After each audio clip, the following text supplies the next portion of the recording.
So our business started, my late grandmother founded the company together with my late uncle and my father. They were all, my father, my late uncle, they were all medical doctors. My late grandmother, she did not have any business experience. She was a law lecturer.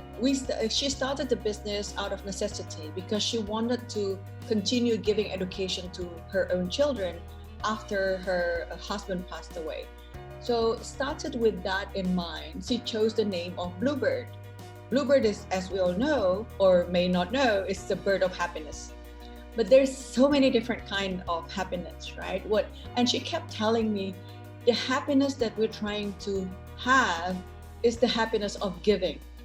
So this is the soul of the company, is the happiness of giving. And that's the one, that's the sole thing that attracted me to come back to work to this company. I took an industrial engineering. I did my study in Australia. It was very interesting as well because in my year, there were only 4 females in the whole faculty.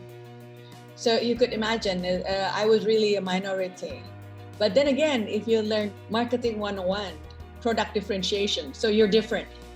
So, so it's really a matter of how you see things. You can see yourself as being a minority. That means you feel the pressure, the burden. Or you can see it as an opportunity because you're different, so you can seek more opportunity. In my early days in Bluebird, I worked at the maintenance department. So I didn't straight away go and sit behind the desk. So I hang out a lot with the drivers. I hang out with the mechanics. So it took time for them and for me to adjust ourselves. The Indonesian word for it is kikuk. It's kikuk, mau gimana? Pakai baju aja kikuk. Mau pakai baju apa gitu ya? My parents raised me to believe that success have to be achieved. It is not, given. You really need to earn your success. If I have new ideas, they would challenge it. So it was really frustrating in the beginning because when you just graduated from school, you always have new ideas, right, that you want to implement. And it's being challenged and challenged and challenged. It was really frustrating in the beginning. But then from there, I learned that successful implementation is extremely important. You can have the brightest idea in the world. If it cannot be implemented, there is really no point. So, throughout these challenges, I also learned a lot of things. I think it is very important for us to really do what we like. That is very important. I always say you need to have a purpose. A purpose beyond numbers, because that's how I survived the pandemic. You can imagine personally the burden on me if I look at the challenge itself. I'm a 3rd generation. My late grandmother founded this company. My father grew this company to become well known. And it is on my hand that this company got hit by pandemic. So it is very important that we have a purpose beyond the numbers. For example, my purpose is the Kartini Bluebird, the women empowerment and scholarships, the education part of Bluebird. So that's the main driver for me. So you need to have a bigger purpose. Number 2, you need to have passion. Because if you don't have passion in what you're doing, you get frustrated easily. Yeah.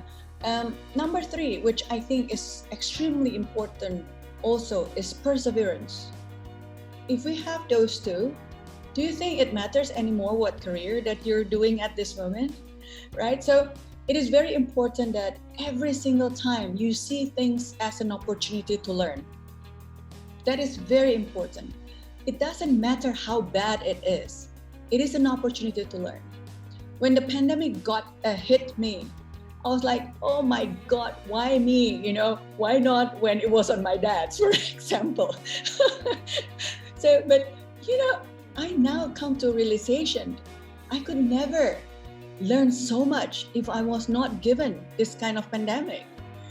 So it's very important to have this. And it is very important to have an open mind. Keep growing. What you're doing now is just one step of your life. So it is very important that you see things as a learning journey. It is only a failure if you don't learn anything from it. Yeah, so then when I'm asked, do you regret things? I honestly say I don't, but it doesn't mean that I don't wish things would be different.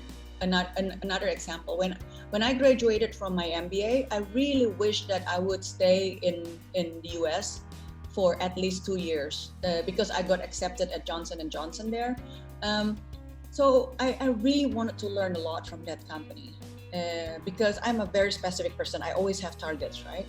And I wanted to learn about their management training on that time. I wish I could do it. But then again, everything happened for a good reason. And we really need to believe on that. My late grandmother told me, if you get accepted at Johnson & Johnson, that means they think that you can contribute something to them. That also means that you can contribute more to Bluebird. So, it's the way you see things. My life is not very smooth also. I'm a single mother with 3 daughters. I've been through ups and downs. There are times when I felt that I failed in so many things. But then I learned, success is not measured by how many times you fall. Success is really measured by how many times you learn from your falls. That's what gives me energy. So each of us, again, other than purpose, passion, and perseverance, each of us need to find our energy source. It can be anything. Everyone is different.